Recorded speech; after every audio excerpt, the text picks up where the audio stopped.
Welcome to Fort Fritz, your one-stop for news, current events, and all forms of entertainment relating to the supernatural, the paranormal, the Fortean, and things that go bump in the night, all packaged and presented in the form of know-nothing know-it-alls, entertaining the unknown. Hello, my name is Fritz, and for the next hour, I will be joined by co-host Mandaddy. Hi. And co-host Angela. Yo. Whoa, you got promoted. Yeah. Congratulations. Ooh. We're all going to co-host, including me. Assistant to the co-host.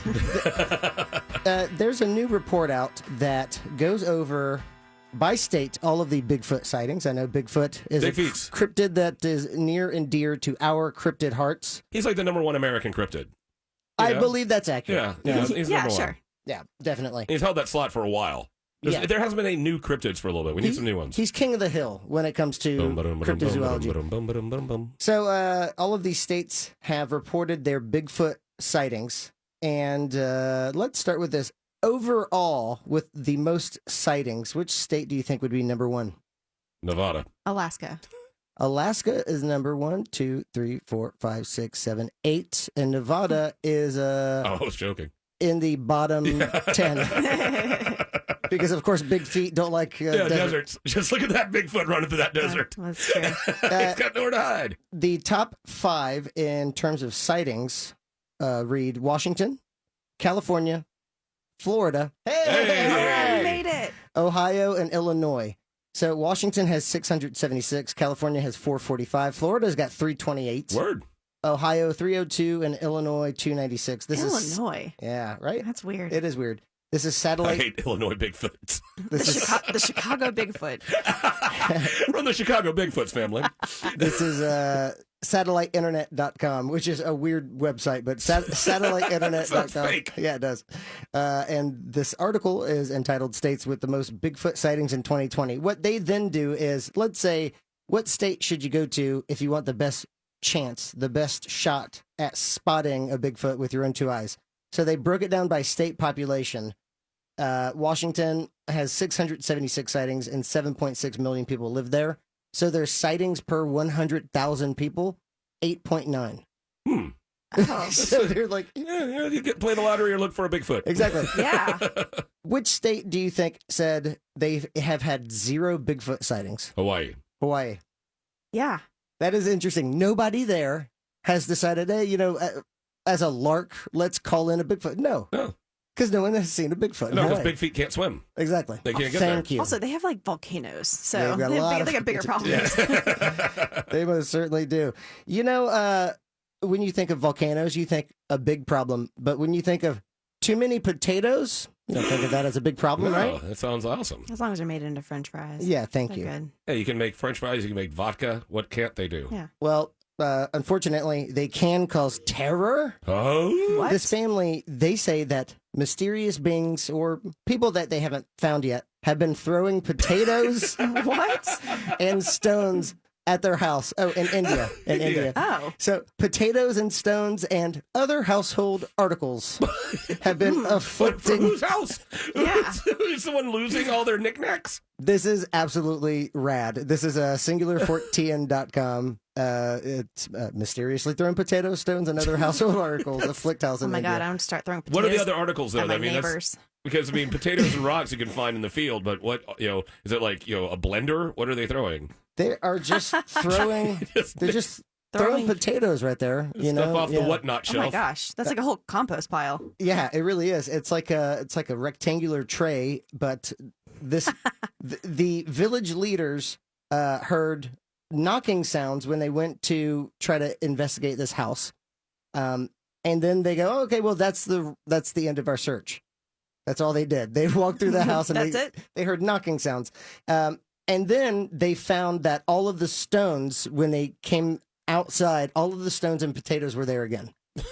They reloaded. What? They reloaded their potato armament. Yes. So they don't know who is nearby. It's a pretty remote village, and the family has been staying with the main dude. It's his house. They've been staying with his parents, and they got an unopened box of potatoes one day, and there's an unidentified fingerprint on it. They're just messing with them. It's just a weird... Gonna be whipping these at you later. It's a weird thing, man. So witnesses from the village came forward to corroborate this man's testimony, saying that even as some of them were inside of the house and others were outside, stones and other objects were continuously thrown from the back of the house onto the roof and veranda.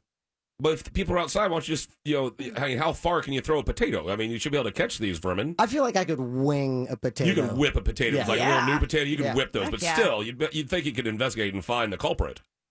I don't know, because I can throw them, man. It's probably someone from inside the house. It's just The like, potatoes are coming from inside the house.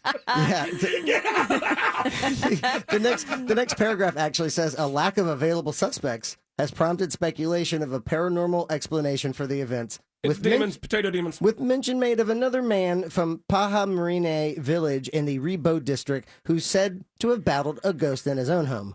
So they're jumping to a lot lot of conclusions there. okay, wow, yeah. So good luck to that family. Good luck. Yeah, good luck with your potato demon. That is something A else. potato fright. There was a potato blight, so this potato fright. Exactly. Nice. It Well all played. makes sense. Thank you. Let's hear about witches. There are witches Oh, in our neighborhoods. oh boy. Witches at our jobs. You don't like the good men or the good women. You always end up being hooked up with witches and wizards. And witches and wizards are always following you. You So don't you know might be that there are asking witches yourself, at your job. but Fritz, There's witches in your office. why are we hearing about witches? Yeah. Yeah. Please tell me. This is Dr. Stella Emanuel, and she is to come up with a solution for COVID-19. No. She is espousing the hydroxychloroquine. She's on a thing called the Frontline Doctors. She was retweeted by the president, but she's not on any actual government board at all in any way. She's not associated with any government agency in any way, shape, or form. I wonder why. What a young lady came to our ministry. About witches? White lady. Oh. She was dating this young white guy.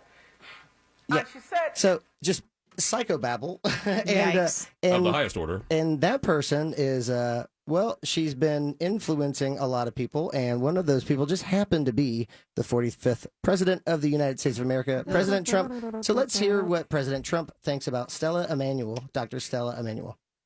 The woman that you said was a great doctor in that video that you retweeted last night said that masks don't work and there is a cure for COVID-19, both of which health experts say is not true. She's also made videos saying that doctors make medicine using DNA from aliens and that they're trying to create a vaccine to make you immune from becoming religious. Well, maybe it's the same, maybe it's not. but Alien DNA? I can tell you this. She was on air along with many other doctors. So, They were big fans of hydroxychloroquine. And I thought she was very impressive. Please in address the sense alien that DNA. From where she came, I don't know which Say it. country she comes she'll from. probably Say it. know that. But she said that she's had tremendous success Say it. with hundreds of different patients. And I thought her voice was an important voice, but I know nothing about her. Then why is it an important voice? If you know if nothing you know about nothing her. about her, how do you know the importance of her voice? You guys are missing it. He didn't say alien DNA. We could have had a president say alien DNA. Yeah, that would have been nice. I didn't hear Or him demon say it. sperm. I heard him Screaming say demon other semen. scary things. Yeah, like everything out of his mouth. She has an important voice. You just heard her. She was talking about witches for 5 Witches. minutes. By the way, just watched The Witches again the other day. Oh, the it holds up. Great Yeah, movie. it does. I need to watch Death Becomes Her again, too. Yes, me too. I love that Oh. movie. Anyway.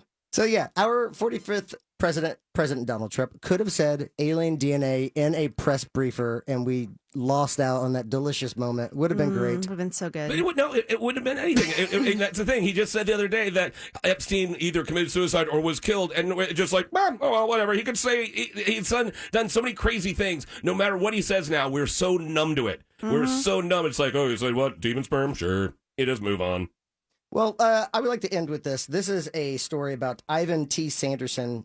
Ivan. Does that name ring a bell? I don't know. I just like the name Ivan. I think I've only known one Ivan. Sanderson? Early 20th century. Oh, no. Ivan T. Sanderson. So he's like one of the leading Forteana and paranormal cryptozoology writers. Oh, word. Okay. He didn't believe in anything, though. So when it came to could it be Bigfoot, he would always say, no. You know, there's usually a more plausible scientific explanation. You figure things out, you get it wrong, and then you get it right. That's what science is. In one of his books, his book More Things, which interestingly deals pretty much exclusively with cryptozoology and zoological anomalies and oddities, So it's a bit out of place to begin with when he begins a chapter entitled Shared Hallucination. This actually happened to him. Oh. He was staying with his wife in Port-au-Prince, Haiti, and they were engaged in a biological study on a grant. So this is from mysteriousuniverse.org. The time Ivan T. Anderson had a time slip into another dimension. This is absolutely absurd. Cool. So he's staying in Haiti with his wife. The housekeeper was a practitioner of a form of voodoo called Vaudon, Vaudaun, which was mostly concerned with the healing arts. It turned out that this woman was supposedly extremely psychic, seemingly able to predict when Ivan and his wife would be home for dinner, no matter how long they were out, kind of thing, what they would want, what they would be wearing. And then he I've never heard any psychic connections to dinner. That's just, she can predict dinner. I mean, that'd be kind of cool. That would be kind of cool. Yeah, What's going on? Bob's having dinner. Like, you wouldn't actually have to pick dinner because dinner had already been picked in the future. No doubt. We need psychic chefs. They don't. Well, your order's ready. I just got here. We know. That would be awesome. Okay, so he's out looking with this guy who's driving their Jeep with all of the equipment around and his wife. He looks up. Suddenly, he is looking at large cobblestones, muddy cobblestones, and houses of the Elizabethan period of England. So this is in Haiti. He's looking at these structures that don't exist. He's looking at people in period clothing. He does not have a clue where he is, but for some reason, I knew they were in Paris. What? So he's seeing this image that he knows in his heart is of Paris, France. They had pent roofs, gables, timbered porticos with some dormer windows, iron frame lanterns, and there was not the faintest movement of air about us. So it was just completely still. I was marveling at this and looking about me when my wife came to a dead stop and gave a gasp. I ran smack into her. Then she went speechless for a time while I begged to know what was wrong. Finally, she took my hand and said, and described exactly what I was seeing. At which point I became speechless. How did we get to Paris 500 years ago? We stood marveling at what we apparently both saw now, picking out individual items and pointing, questioning each other as to details and so forth. Isn't this wild? Wow. Yeah. And so we found ourselves swaying back and forth and began to feel very weak. So I called out to Fred, his best friend. So he ran over to him. When he offered to give them cigarettes, when he lit the match, they both snapped out of it and looked at him, and he was like, "What's going on? Are you guys all right?" So if they were both dehydrated, I could see them kind of being out of it a little bit. Hallucinating, Yeah. But that's a shared hallucination. Like they were Yeah. seeing the exact same thing. Mm-hmm. Then it gets crazier because when they got back, the young man who worked on the estate with the housekeeper said, "You saw things, didn't you? You don't believe it. But you could always see things if you wanted to. We know, and we were watching you. We have always watched you. And although you are What? foreigners, we feel you are good people." We have always watched you. So they were being remote viewed by the housekeepers of the house, he thinks. That's not creepy or anything. And he never brought it up in his personal life, but he wrote it down because he was like, please someone come forward and say that I'm not crazy. Oh my God. Yeah. That to me is the Validate best. my sanity. That's Yeah, the best please. evidence sometimes, I think, when you just have to write it down and say, okay, there you go. I wrote it down. That's the least I can do. You want to talk Yeah. about it? Nope. Right. Nope, Well, not at all. No, never again. Never again. Actually, speaking of shared experiences, Lady Daddy got a visit. Yeah, a few nights ago, like in between video games, and all of a sudden I look up, she's just standing in the hallway, and she's like, "I just had one," and she What? heard the vibration. She opened up her eyes, and there was a hooded figure standing on her. No, With its I don't arm- like that. A white hooded figure with its arms stretched out, pointing. Well, let's take a little break and maybe let's talk about that. Well, that's it. That's all. That's the thing. You buried the lead, man. I know. Well, no, because I knew there was nowhere else to go into it. It didn't get any weirder. She got out of it quick enough, but it sounded like the same hooded figure I saw last time, but the hooded figure I saw was in brown. So maybe it's got a wardrobe change. Maybe this is Act 2 of their 55-year career. All right, Oh, God, I hope not. let's take a little break and then let's get into your deepest fears. How about that? You're listening to Fort Yes. Fritz on Real Radio 104.1. Fort Fritz on Real Radio 104.1.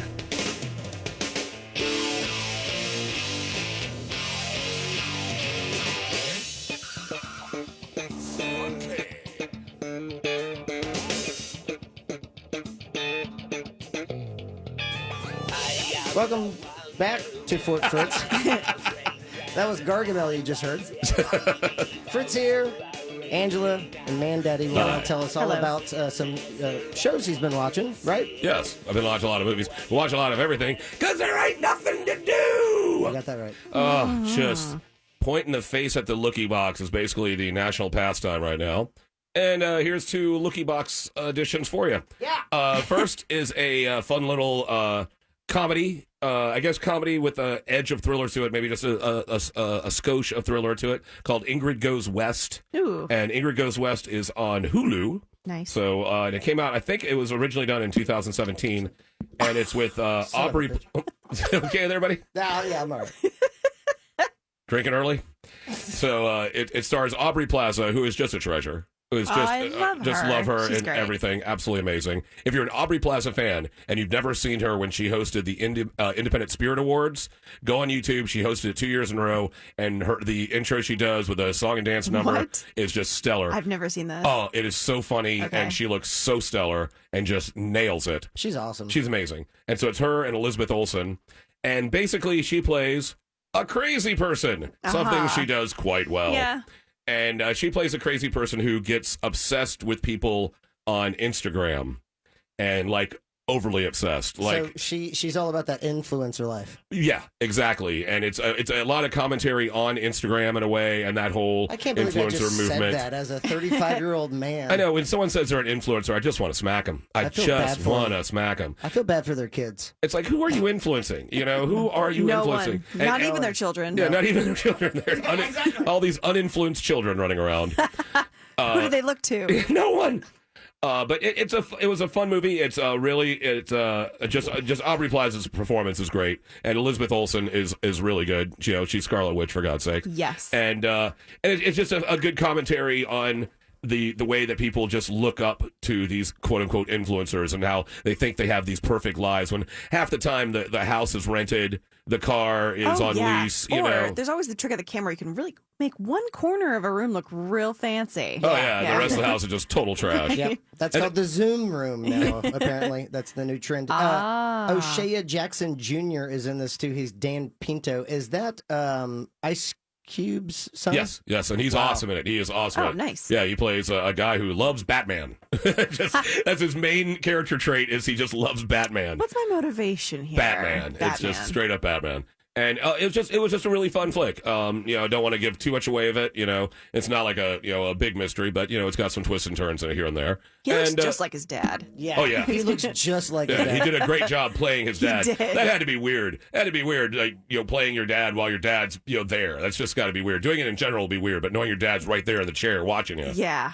Yeah, no, not about that. It's a cool memory to look back on, though. I couldn't play my dad. I'm not short enough. My dad's tiny. My dad, I don't look That'd be anything funny. like my dad. Always, It is funny. I want to see what the milkman looked like because I don't look like my dad. Jesus. But so I'd give this one. I'll give it a solid 5. A I'd say- 5 yeah, out of 7? Five, maybe even a 5.2. 5.2 out of 7? 5.2. What's it going to be And- here? Because this calculator only goes up to... If your calculator can't go up to 5.2, you might need a new calculator. Doesn't do decimals or fractions. Is that an Whole abacus numbers over only. there? You got there, pal? I can't even find it. Technology. Oh, my God.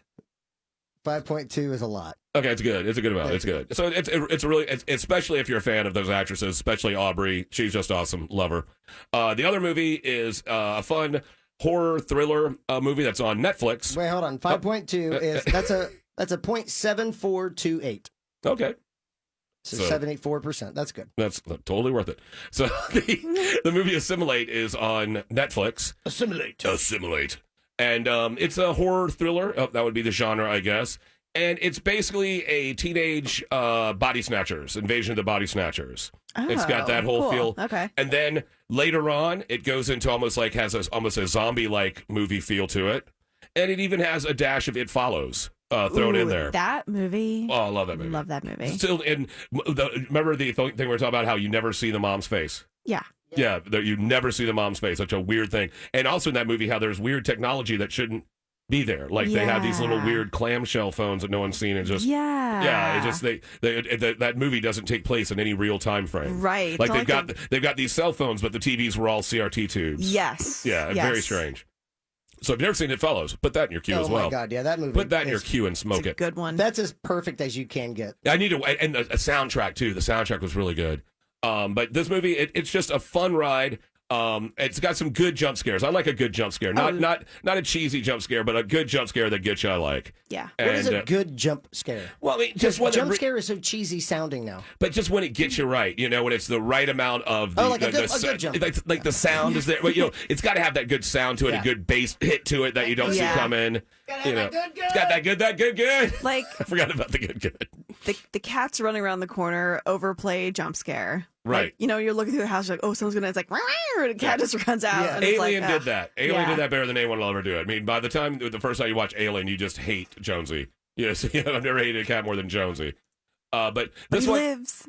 This one, it just did a good job of being a fun movie. When the pod people or whatever, when they'd call for each other, their mouths would open up like when a snake's about to eat a rat and do this sound. It's so cool, and it was just an enjoyable movie. It was it was like back in the room late at night, just looking for something to watch. Turned it on at 1 o'clock in the morning and enjoyed the ride. Yeah, and it was no name stars, no name stars whatsoever. Yeah, I'm not looking at it. Good pacing, and just a good ride. I'd give it a good. This one, I'll say.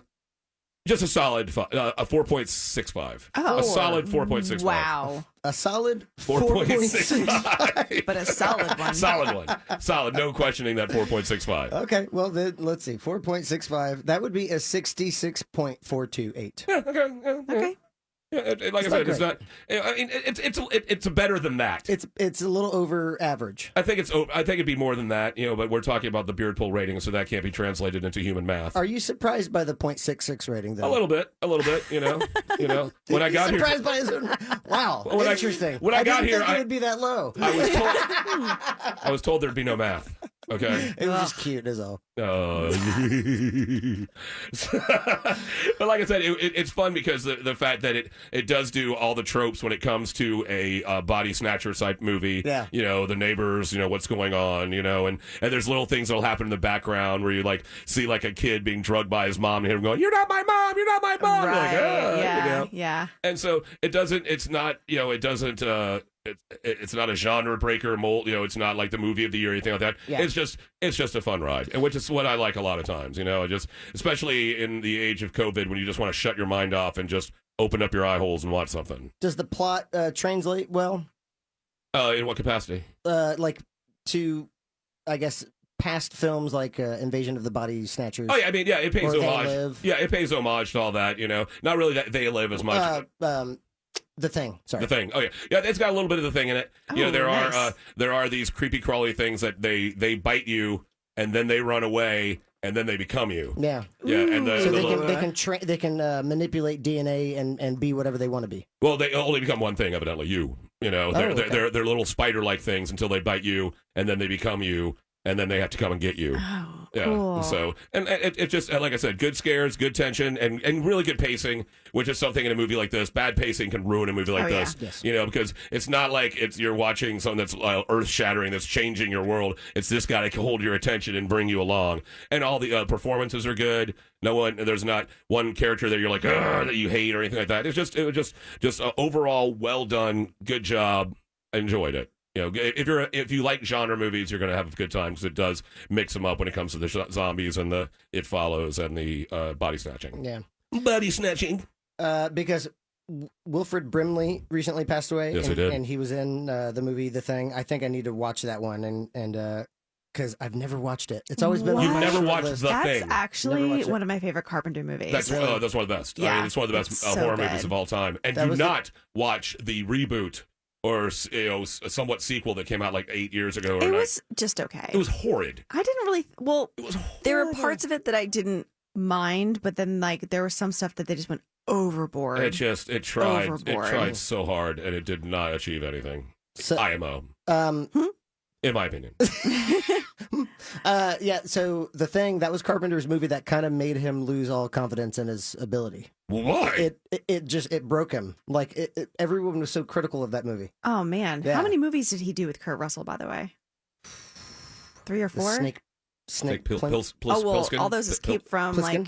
Plissken, and then Big Trouble in Little China. Yeah. Yep. No, was that?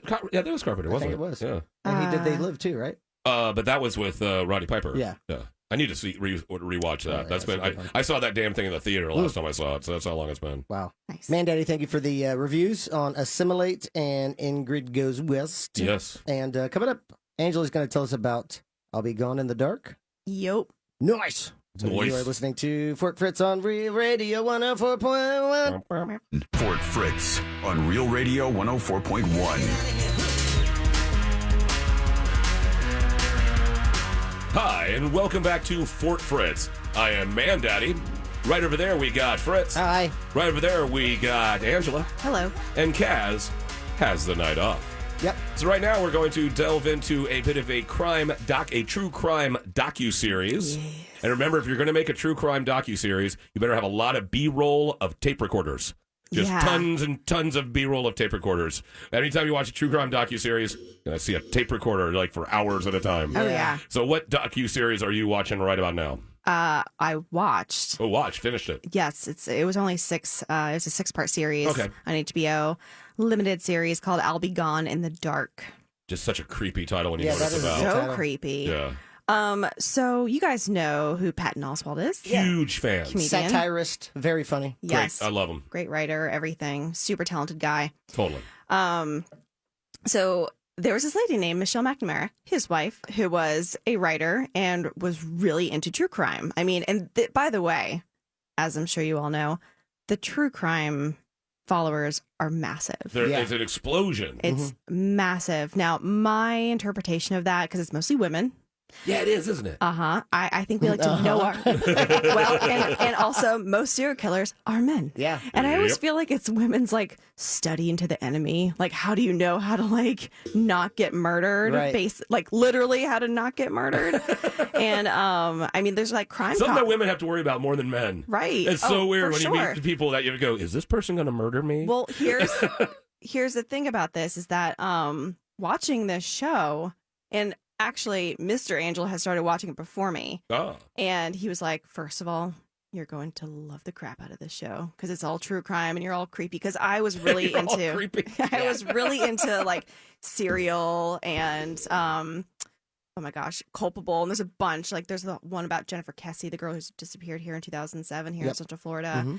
It's fascinating. I mean, these are like regular people. They're not detectives. They're just normal people who just really get into something, and then like they'll start a podcast or they just start writing about it and just blogging about it. It's a personal interest thing for them. Karen Kilgariff, she's one of the hosts on My Favorite Murder. Yes. She was That's on, a great title. Yeah, she was on Mr. Show for a little bit. But she's a great hostess. Yes. We Incredible. as human beings can involve ourselves in some really dark stuff.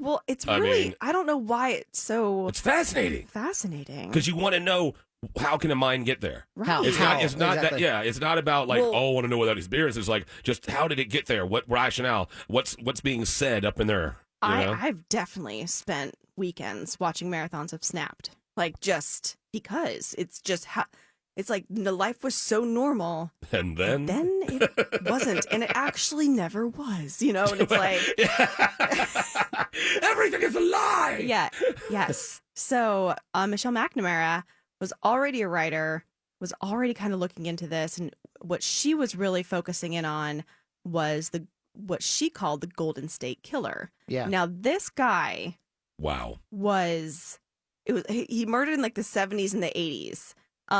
He raped up to 50 women. Yep. 50, and then killed some more people. I think 17 people. Yeah, I think 17 around. Yeah, there, he something took like a couple of years off, and then that's it's crazy It's because he insane. started in like 72, 73, and he would do like 4-year chunks and then go away for a little bit. It's like we're talking about someone on tour. Right. You No, know? it's like he was on tour for a while, was doing well, then took a little break, to work on his family. and he was later known as the Golden State Killer because he had done all over California, but for a long time he was known as the East Area Rapist, and that was kind of up in like Northern California a little bit. Then he was also known as the original Night Stalker somewhere else. And then Richard Ramirez took that over. Yes, actually. And then also there was another one, the Ransacker was another one. That sounds like a wrestler. That or like a really low-rent supervillain. Just the Ransacker. And stay away from that drawer. He's just I just organized it. Son of a bitch. He would always go after. Well, he first started with like women and everything. All the time, by the way, was like in middle class suburbia. I mean, like comfortable, happy lives. People in California sleep when their windows open. You know, life's great in the 70s. Like, and he was disturbing. Oh. So why the show is called "I'll Be Gone in the Dark" is because it's something he said to this girl, and I'll tell you the story. I forget her name. They definitely interview a lot of these people, a lot of the survivors. Because even though he did kill a lot of people, he mostly, quote unquote, just raped all other people. And wow. So this girl she was at home. Her family had just like her parents went out for dinner or something, you know, windows open, nice night. She's 15 at home by herself. And like, do you remember being like a little kid or like not little kid, but being in high school the first time you're like home by yourself or anytime you're just like, I get to kind of make it my space, you know, play my music, like chill out. Like I'm home alone. I'm a kid, but I'm an adult. Like I'm going to watch Nirvana live tonight, sold out, and I'm going to play drums just like Dave Grohl. Exactly. Well, you are so much younger than me. So I know. Feels great. Every day I wake up and I go, oh, I hate everything you stand I'm for. younger than Mandaddy. So you say that. You played music, right? Yeah. That's what she wanted to do. She's like, I want to sit down and play piano. I was her. So she goes and she's playing piano, and as she's playing, she does hear a noise for half a second.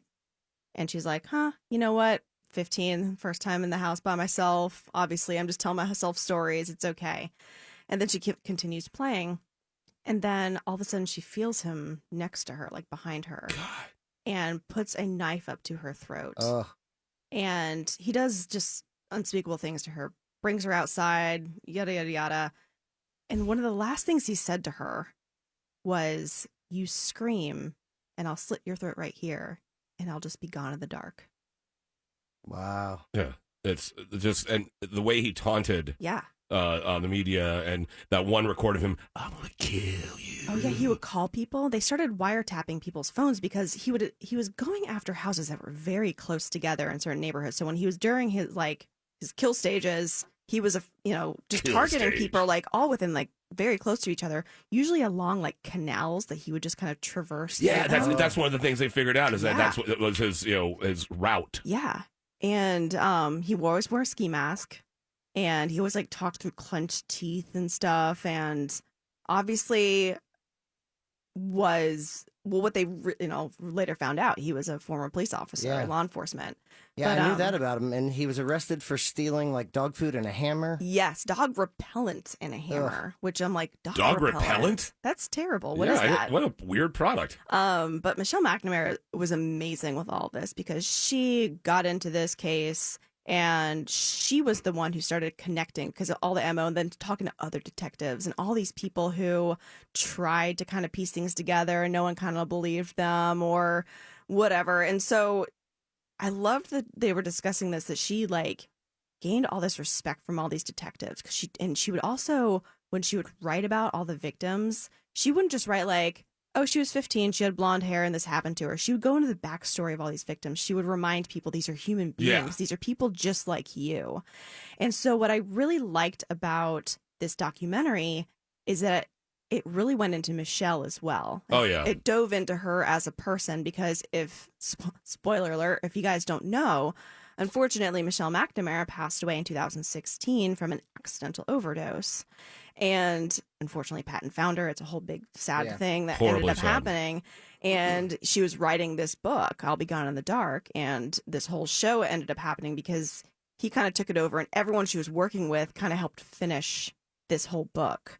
And she also was talking with everyone about DNA. Now, they found this guy's DNA everywhere. They had a crap ton of his DNA. Yeah, it got all over the place. It was everywhere. But they never had that in the system. So there was no one to ever connect that to.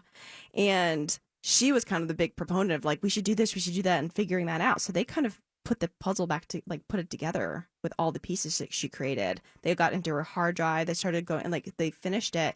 And within like, I think 18 months of something like that of the book being released or whatever, they got him. So sorry, go ahead. Did she kind of get the ball rolling? Oh, yeah. A lot of ways. She talked to every She was going over agency all and precincts and people would be like, yes, I've been trying to get people to listen to me and no one listens to me. Badass. Well, that's one of the things as a police officer, he knew that by going all around California, he'd have different precincts that were not going to talk to each other, that weren't going to share information. So and it he was the knew 70s, 80s. There's no internet. Right. The systems are a little, isolated from each other. Yeah, no connectivity. And but she just always kind of knew, like, he must have been a troubled kid. He must have been in law enforcement. He had to be this age, blah, blah, blah, blah. Profiling. Definitely. She did a good job with putting that together. And now she was also the one that kept saying, why don't we try something like 23andMe? Or what's the other one? Ancestry.com, but mostly 23andMe. And she's like, we need to use that because you don't know what family member is in there, at least that we could find. And you can kind of go backwards in a family tree. Mm-hmm. Yeah. So they did that. They put his DNA in that. It's so like, yeah, of course. But, that's still a breakthrough in technology. Amazing. We're just like, sure. Yeah. We get it. We see where strange. you're going. And anyway, you're listening to Fort Fritz. Like, Thank you. That was great. Yeah. It's the most complicated thing we've ever done as a species. It's incredible. Trace DNA lineage. Yeah, my dad did it, and it turns out I'm actually an Asian Jew. I'm not kidding. That's pretty cool. I thought I was 50% Hungarian. Nice. I'm actually more Asian Jew than anything else. Fantastic. So I've got a lot of apologizing to do. They were able to find some lineage and trace it back to this one like great grandfather. And then they just started kind of going down the tree again and like figuring out who would make sense along this tree and piecing things together and be like, it's got to be someone around this age, living in this area at this time, blah, blah. And they like narrowed it down to a couple of people. And once they figured out that it was this Joseph D'Angelo guy, or like he was one of them, they went outside his house. He's like old now, like it's in like the before 70s. or something. Yeah. And they found some discarded DNA, so something from the bathroom or whatever. So they were able to find DNA, and they tested it, and it matched. And they went and they arrested him. I'm so glad it wasn't like a crusty sock. Could have been. And then they went into the documentary. Lord. Also went into his family. They were completely shook. Yeah. Because he was like an uncle where a cousin lived with him for a couple of years while her life was kind of in disarray. And she's like, I can't believe that guy who like took me in, who was so kind and amazing. His cousins, his nephews, like they were all just completely, like their lives were just blown up. Did any of the sketches match him? A little bit. Like But it had been such a distance of time. It had been such a long time. They were kind of close. There was one that definitely, a lot of them gave him more of like a longer face. I feel like he had much of a rounder face even as a young guy.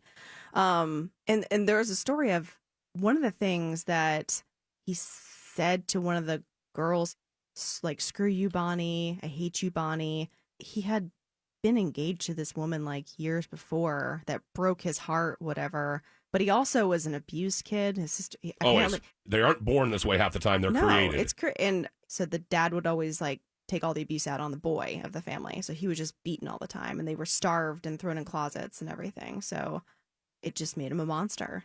Why do people have kids insane. when they're just going to do things like that? I will never figure that out. When you hear these stories of horrible child abuse, I'm like, what do you do? Why did you do this?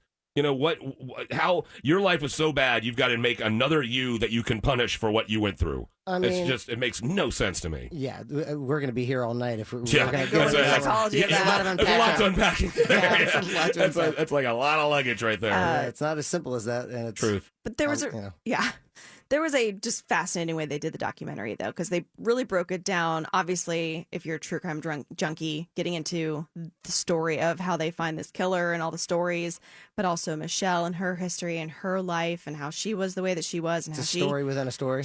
How she accidentally got into painkillers and opiates, because that's just a thing that just happens in America now, and she accidentally overdosed. She'd been working her butt off trying to get to this deadline of this book, all that pressure. She wasn't able to sleep. Then she wasn't able to stay up, and like always taking the uppers and the downers and everything and the painkillers. And it just became this cocktail of mess that she went to go take a nap and didn't wake up. It's horrible. And with a little girl. Yeah, they have a daughter. She was like 7, I think, at the time. in the way that they kind of weaved in that story, and they start to kind of throw in text messages and personal text messages from people, and like kind of showing like her pressure and just kind of flippantly saying like, hey, at least I got my drugs, you know? So it was like that was kind of laced in there as you're going on. And then obviously if you don't know the story, you're probably wondering like, why isn't she being interviewed this whole time, you know? And so and that's why. That's always a big giveaway on documentaries. Right. Yeah. So it was really well done. I know I divulged a lot of information, but it's still worth it. That was beautiful. It was nicely done. Thank you. It was like I watched the whole thing in my head. Yeah, it was. I mean, it was just good. And I talked to a couple friends of mine. They were like, "Oh my god, I watched it. It was just so good." So definitely give that a watch. Review for "I'll Be Gone in the Dark." "I'll Be Gone in the Dark," I would say, is like a 6.5. Boom. Well, let's see. And I love that it's like 6.5. short. It's like 6 episodes. Yeah, I mean, I could always keep going on things like that, but 6 episodes, well done. That's a 92.857. I feel pretty good with that. And then one quick thing that I also watched is Connected on Netflix. I've been wanting to check that out. I just love it because it's about in the world, on Earth and the planet, how everything's connected, nature's connected in all these different ways. And the first episode was, I thought, very on point to Central Florida, was about hurricanes. Oh, yes. There's a lot of energy there. Have you heard about the veeries, those birds? These are like these like little tiny nothing little brown birds in like Delaware, somewhere in the Northeast. And these scientists were studying them and their migration patterns. And they were noticing sometimes like, why would they end their nesting season so early? And this one scientist was like, okay, let me like think about their migration. Like, where do they fly? He's like, they fly right over the Gulf. They fly all the way so they can get down to Brazil. Somehow, these birds from all the way in the Northeast know if it's going to be a really active hurricane season. And if they do know that, they bust out of there early so they can get down to Brazil. Somehow the animals are always the first to know. It's really messed up. There's so many things where it's like we just don't understand that they do have ESP. ESP exists. It's in the animal world. It's once you add the human ego, it just strips us of all of our powers. Well, you just lose touch with the senses and the feelings of things. Like, you know, if you're in Florida, you always kind of laugh like, oh, it's going to rain. You can smell it. You lose those tiny little microscopic ways of knowing. Petrichor. Yes. That's the smell of the rain. Nice. That's cool. I thought that was like some sort of like new vegan metal project or something. Petrichor. He was in the Amazon rainforest and it rains like crazy down there, obviously, right? I wonder why. Huh. Weird. Did not know that. So the Saharan dust that comes over? Wait, does that rain all the time there too? Dust rain? Dust rain. So that dust that comes over is an integral part of the rainforest. The soil actually in the rainforest is crap because it rains so much it just washes all the phosphorus out, all the nutrients and everything. The only way that rainforest is able to stay lush is like 750 million tons of the dust that comes over that is filled with phosphorus that lands on it. It almost completely replaces the amount of phosphorus. All things like that where you're like, what? How all of that's connected? Like, we all can't live without each other. I'll Be Gone in the Dark on HBO and then Connected on Netflix. That's awesome. Thank you, Angela and Mandaddy. What do we got to do now? I think right now it's time for us to do a little thing called the checkout, where we tell you a little something that you, at this point in time, might want to check out. Fritz, what should the people check out? Corvus Incorporated. Boom. That's the project Sabrina Ambra and I are up to no good, but we have a new EP called Build Nothing in Love But Love. Check it out, boy. Wonderful. Nice. Angela? I think everyone should check out Umbrella Academy Season 2. Yes. I'm making Lady Daddy watch Season 1 so I can watch Season 2. That's the dude from the Black Parade, right? Yeah. Yes. It's so well done. All the characters are fantastic. Every single character on there is amazing. So if you haven't watched Season 1, watch Season 1 and then watch Season 2 of Umbrella Academy. It's great. Awesome. Thanks Mandaddy. Yes, sir. What do you got? Well, what I got is, first of all, we all know that there's a lot of businesses out there that are struggling in these uncertain times. And so I like to promote Will's. Will's has now had to transform into a package store and a merch store. And so go to willspub.org, and he's got a bunch of cool merch, and you can now go there and pick up beer. You can pick up some really good craft cocktails in a bottle for a really good price. And so go check out Will's, support Will's, because Will Walker has done so much for the scene. Support him. And if you're looking for another fun little documentary that's on Netflix, have you seen Tread? You are pointing to Angela. I'm pointing at Tread? No, I haven't. It's a documentary about the guy who built the giant giant killdozer that took out a town. This guy in a town, just he was like, he moved in, he lived like kind of out of the town for a while, then got a new place into the town, and everybody treated him wrong, and so he just made a giant tank and ran the town over. That's one way to do it. It's because it's the type of documentary where you know how it's going to end. You're just like, come on, get to the tank. Oh, that's come on, so get to the tank. weird. Yeah. So if you're looking for a little interesting doc, so check that out, and also check out Will's Pub. Awesome. So that's us. We are Fort Fritz. Thank you very much. Yeah, We'd like are. to thank you all very much for listening. We hope that each and every one of you is being as safe as possible and taking care of those around you, because then we can all get out of this and be better and be safer in the long run. Thank you very much. We are Fort Fritz, and you're listening to Real Radio 104.1. Until next time, pleasant dreams.